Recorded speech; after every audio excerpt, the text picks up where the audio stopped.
Bienvenida a Angélica Canjura, investigadora de Causa en Común. Angélica, qué gusto que estés con nosotros. Muchísimas gracias, Alberto. Saludos a tu audiencia. Angélica, el delito de extorsión es uno de los más violentos porque intimida, amenaza y verdaderamente las víctimas muchas veces por esa misma situación no pueden denunciar.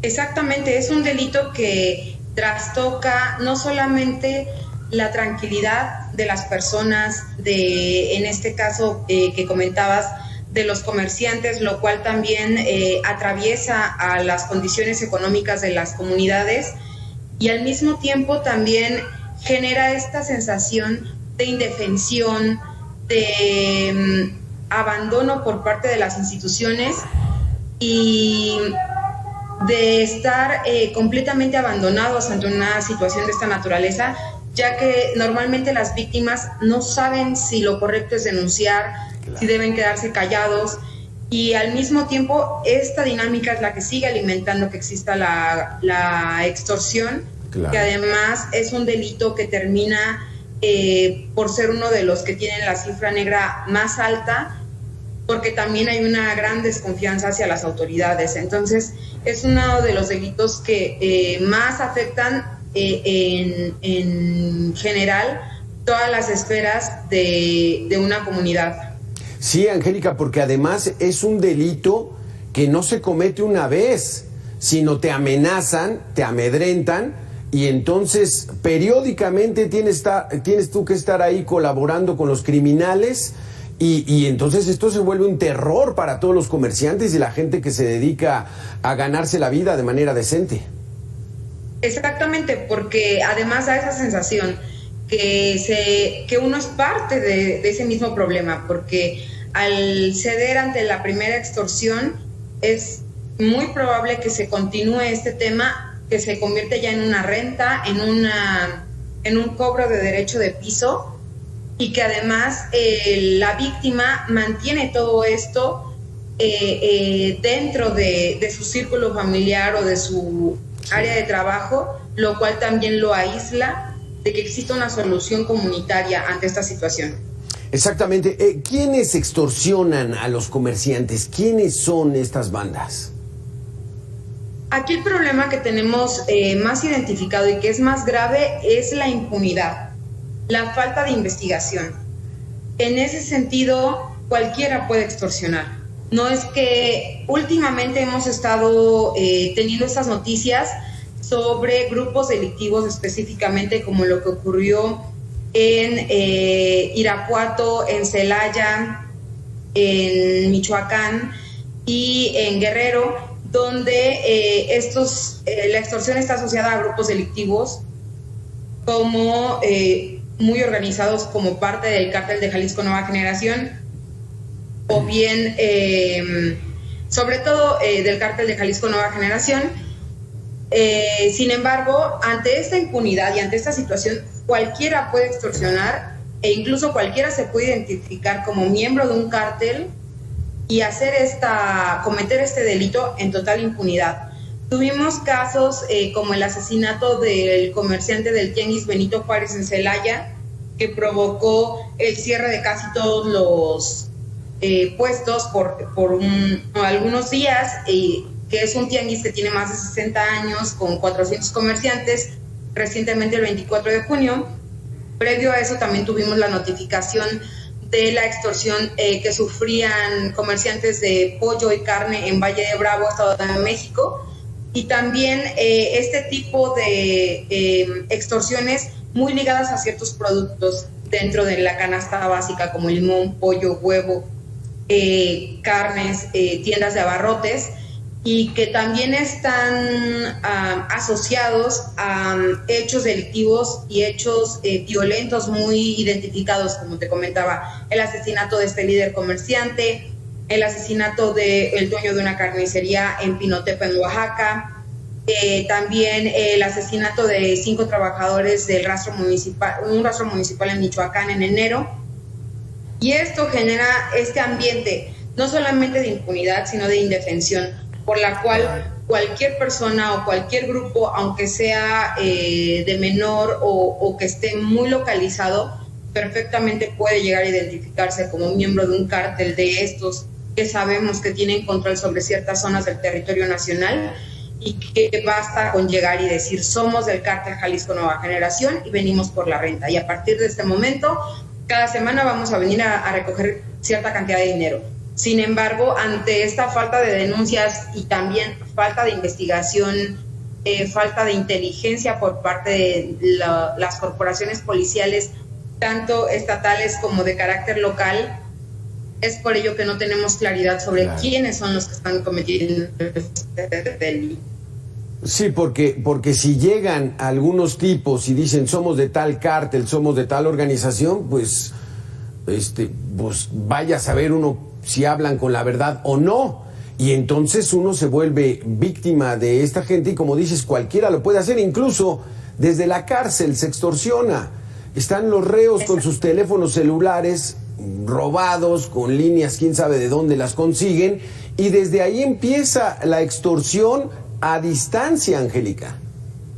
Exactamente, y justamente eso es lo que genera todo un círculo vicioso que provoca cada vez más víctimas. En el caso específico de empresarios o de miembros de de asociaciones de comerciantes, como en el caso de la Canaco en la Ciudad de México, ellos reportaban que en una entrevista que hicieron con empresarios, el 11.9% decía que ha sido víctima de extorsión, que es un 2.2% más que el trimestre anterior de 2021. Y de estas personas que determinaron o que señalaron haber sido víctimas de extorsión, el 67.8% no presentaron una denuncia. Sí. A nivel nacional, la cifra negra de este delito es superior al 98%. Justamente por esto, porque tan es factible que uno esté recibiendo una llamada de extorsión de un centro penitenciario donde técnicamente no corre riesgo la vida de la víctima, o que en realidad simplemente se busca tomar áreas de oportunidad para obtener información y con eso extorsionar a las personas. También es cierto que ahí tenemos estos casos muy presentes en donde efectivamente se han cumplido las amenazas, y que incluso estos grupos que se dedican a este delito han exhibido las consecuencias, digamos, que se tiene al no cumplir con sus exigencias. Pero este es un problema de impunidad. Si las autoridades no hacen nada al respecto, estos sujetos se sienten en total libertad y que no va a haber ninguna consecuencia por ese acto cometido. Exactamente. Aquí tocas puntos fundamentales. Los victimarios, los delincuentes, pues se sienten cobijados. Saben que por la amenaza y por la intimidación no los van a denunciar. Pero por otro lado, también por la desconfianza a la autoridad no se denuncia. ¿Será muy difícil, Angélica, perseguir el delito de corrupción, de extorsión? ¿Será, digamos, habrá alguna metodología para que la gente se sintiera segura y denunciar y que detengan a los delincuentes? Pues técnicamente la solución es que exista una mayor voluntad política para tener estas policías locales bien estructuradas, trabajando adecuadamente, y sobre todo que sean policías de proximidad. El modelo de policía de proximidad ha estado demostrado que es el más eficiente para atender este tipo de delitos que son de impacto muy local. Sí. El hecho de que hubiese una célula de investigación de una policía local, por ejemplo, operando en Celaya, en Irapuato, específicamente en esas localidades donde se ha incrementado bastante el tema de extorsión, se hiciera este trabajo de inteligencia para conocer cuáles son los grupos que están teniendo esta operación, o bien como en el Estado de México, donde el tema está más asociado, sobre todo en el área de Valle de México, con extorsiones que vienen de los centros penitenciarios, y poder desmantelar estas redes de comunicación que tienen estos grupos. Pero para ello se requiere no solamente de, como en primera instancia, de una labor de inteligencia policial. Sí. Ni siquiera tenemos suficientes policías locales que hagan ese trabajo, y las policías locales que tenemos no cuentan con los recursos necesarios casi siempre para poder generar estas redes de comunicación, redes de confianza con la ciudadanía, y después que les permitan hacer inteligencia con la información que obtienen de la ciudadanía. Entonces es un trabajo que es progresivo, que es complejo, pero que es necesario realizarlo, y eso nos va a ayudar desde la perspectiva de la prevención del delito también, no solamente a desmantelar las redes que ya operan, sino para evitar que esto siga ocurriendo. Pero para eso es necesario restablecer el Estado de Derecho, mandar un mensaje de que sí hay consecuencias sobre estos delitos y de confianza con la ciudadanía.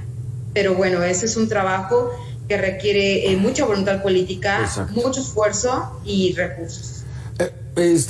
¿Puedo justificar a la policía en ciudades grandes como la Ciudad de México o el Estado de México, pero en ciudades no tan grandes como Irapuato y Celaya, ¿a poco no se puede identificar al grupo delictivo, verlos, dónde viven? Están ahí y no son capaces de desmantelarlos, y no son capaces de prevenir este delito de extorsión. Exactamente. Y siendo Guanajuato uno de los estados que cuentan con policías locales relativamente fuertes y que además tienen salarios dentro del promedio de lo que es considerado adecuado, pero ahí es donde nos damos cuenta cómo no es suficiente. Es necesario contar con una estrategia de seguridad y sobre todo con una estrategia de prevención del delito. El hecho de que además Guanajuato sea uno de los estados que padecen más de violencia contra los policías, donde tenemos grandes cifras de policías asesinados, nos habla de que no exista una estrategia de seguridad local. No hay una estrategia de seguridad estatal. Y tienen los recursos y tienen los elementos, y además son zonas que no tienen densidad poblacional importante, sí, que les impida, digamos, o que dificulte su labor. Entonces ahí es donde vemos esta falta de estructura, esta falta de fortalecimiento institucional, de estrategia, y también eso muchas veces está ligado con la voluntad política de cuáles son los asuntos importantes de atención por parte del gobierno, tanto estatal como local. Angélica, van 3 ocasiones que dices la voluntad política. ¿Qué es la voluntad política? O sea, las autoridades de plano están dejando a la gente indefensa, a la gente que se arriesgue con estos criminales y que les vaya como les vaya. Exactamente. El hecho de que no exista una estrategia nos habla de que no hay un interés real por atender el problema.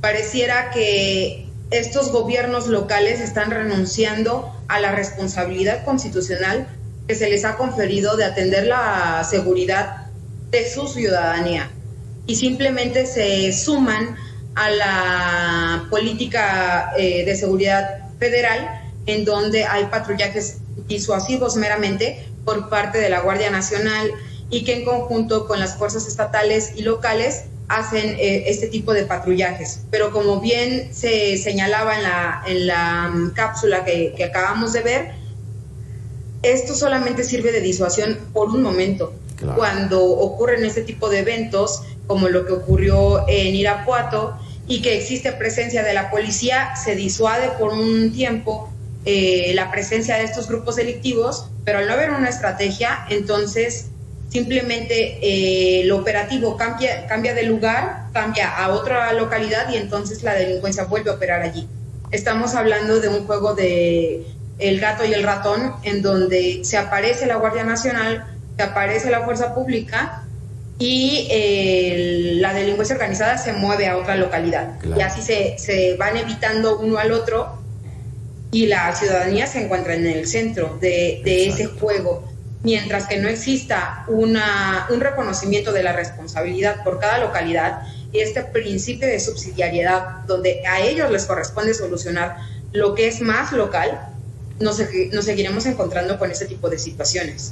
Porque aquí la situación está, Angélica, la definición de crimen organizado es verdaderamente perfecta, porque están organizados y las autoridades, los policías no lo están haciendo. Recuerdo hace unos años aquí en Ciudad Nezahualcóyotl, muy cerca de la Ciudad de México, empezó la extorsión, el cobro de piso, y la alternativa para los comerciantes y los pequeños empresarios fue cierra y vámonos. ¿Eso es lo que les queda a la ciudadanía? Pues ese es el sentimiento que tiene la ciudadanía. Lo vimos nuevamente tomando este ejemplo, o lo que ocurrió también en Guerrero con el tema del pollo, cómo las personas efectivamente se aterran y al sentirse tan desprotegidas, su única salida no solamente es cerrar sus negocios, están perdiendo su estilo de vida en muchas ocasiones, y a veces no solamente se queda allí, sino que son desplazados de su lugar de origen o del lugar en donde viven por estos grupos delictivos sin que haya nadie que los detenga. Justamente tomando el caso de Nezahualcóyotl, cuando hubo este auge tan lamentable de las extorsiones en la localidad, hubo allí una estrategia que se implementó para conocer de la manera más segura que fuera para los ciudadanos quiénes estaban amenazándolos, cómo era ese modus operandi de estos extorsionadores, porque algunos eran presenciales y otros eran vía telefónica. Se redujo efectivamente la extorsión, pero pues no se ha logrado erradicar, pero bueno, al menos se ha creado esta dinámica en donde existe una policía de proximidad, una división en cuadrantes, que permite que por lo menos un porcentaje de la ciudadanía que esté más abierto a tener confianza en sus autoridades tenga esta manera de denunciar, aunque sea a su policía de proximidad. Si bien esto no se ve reflejado en una situación de la fiscalía que entre a una carpeta de investigación como tal, no se presenta ante el Ministerio Público, sí le dan herramientas a esta célula de policía de proximidad para hacer una investigación muy localizada, muy enfocada. En ese momento había horas específicas en las que se hacía extorsión a mercados, a escuelas inclusive, y que se podían hacer estos patrullajes disuasivos de una manera más efectiva. En este caso, Ciudad Nezahualcóyotl es una ciudad de más de 1 millón de habitantes. Celaya no llega al 1 millón de habitantes. La única localidad de Guanajuato que lo supera es León. Entonces necesitamos que haya esta corresponsabilidad, que de verdad las autoridades locales asuman que a ellos les toca la prevención, atención y sanción de este delito, y que no esperen que la federación se los resuelva, porque no van a encontrar ninguna respuesta más que estos patrullajes que se mueven fácilmente de una localidad a otra sin mayores consecuencias. Tú eres investigadora de este tipo de actividades. Actualmente las autoridades tienen, digamos, algún mecanismo, ya no digamos estrategia, algún mecanismo, alguna dinámica para que la gente que es víctima de extorsión llame a algún teléfono especializado, le hable especialmente a alguien de la fiscalía o de la policía. ¿Hay al menos estos mecanismos? Hay un número de denuncia anónima, el 086, donde se puede informar de esta situación, pero el problema es que la ciudadanía se siente expuesta, siente que al hacer esta llamada probablemente haya elementos que se encuentren coludidos con estos grupos y que más bien se magnifiquen las consecuencias de las extorsiones. Entonces, eso es lo que limita a que incluso haya esta denuncia ciudadana. Por eso es tan relevante que existan puentes de confianza entre la policía y la ciudadanía. Y esto no se puede dar si no es a través de una policía local. Claro. Muy difícilmente la Guardia Nacional, en su carácter de fuerza federal, va a poder lograr esta cercanía con la población en primera instancia, y en segunda tiene que ver mucho también con la redignificación del trabajo policial que también implica toda una serie de elementos bastante complejos que permitan que las instituciones se acerquen a la ciudadanía y viceversa. Claro. Entonces, si bien existen algunos mecanismos, son simplemente o discursivos o letra muerta, ya que no hay casos de bastante éxito, incluso las cifras de extorsión, por ejemplo, a nivel nacional, que son de 4.597 víctimas para este 2022, lo que implica un 26% más que en 2021, no necesariamente es una cifra que nos pudiera hablar de algo negativo, porque también el hecho de que se incrementen estas víctimas nos está hablando de que están siendo denunciados estos eventos. Entonces también al tener mayor denuncia se supondría que tendríamos más elementos para crear estrategias para combatirla. El punto es ese, que no se quede solamente en un número, o peor aún, que se busque reducir esos números simplemente como tal, porque al final también una reducción de números no significa necesariamente una reducción del delito, sino una reducción de las denuncias, lo cual puede implicar que se está perdiendo otra vez la confianza en aquellas instituciones que están recibiendo esos reportes. Es que en esta exposición última que tuviste, Angélica, respondiste parte de la pregunta que te quería yo hacer. El problema, y que lo hace más dramático, más trágico lo llamaría yo, es la colusión de las policías con estas bandas de extorsionadores, porque entonces ahí sí que nos agarren confesados, Angélica. Claro, las instituciones policiales son el primer contacto del Estado con el ciudadano. Entonces deben ser personas ejemplares y son personas que salen de la comunidad. Entonces, por eso es tan sintomático y es tan grave cuando un policía se equivoca, porque deja sin esperanza a la ciudadanía. Porque si sabemos que es una persona que es de nuestra comunidad y que se suma a la policía en esta lógica profesional de servir y proteger y no lo hace, entonces ¿en quién puede confiar un ciudadano? Si no es en esa policía que salió de su propia comunidad y que ahora se encuentra en esa situación de autoridad para proteger a la ciudadanía. Entonces, es por eso que también es tan importante lo que mencionaba, una policía civil local y de proximidad, que además cuente con los estándares más altos de reclutamiento, de control de confianza, pero para tener eso también requerimos que estén bien capacitados, que tengan sueldos justos, que tengan prestaciones apropiadas.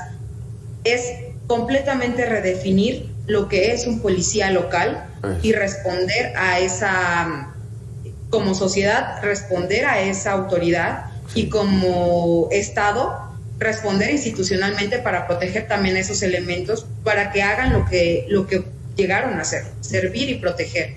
Entonces es por eso que cuando no hay confianza en esas corporaciones es cuando nos encontramos desesperanzados y en la indefensión total que lleva a esto. Vaya situación.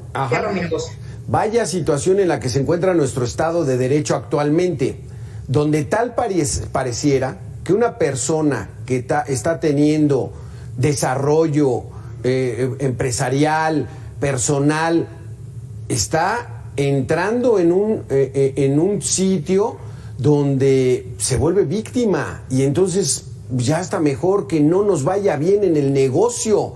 Pareciera, Angélica, qué terrible situación lo que estamos viviendo. Muchísimas gracias por haber estado con nosotros. Muy interesantes tus conceptos. Angélica Canjura, investigadora de Causa en Común. Un delito que hay que atender, pero con todo, y que está ahorita en manos de los organizados, que son los criminales. Gracias, Angélica, por estar con nosotros. Muchísimas gracias, Alberto. Saludos a tu audiencia. Gracias.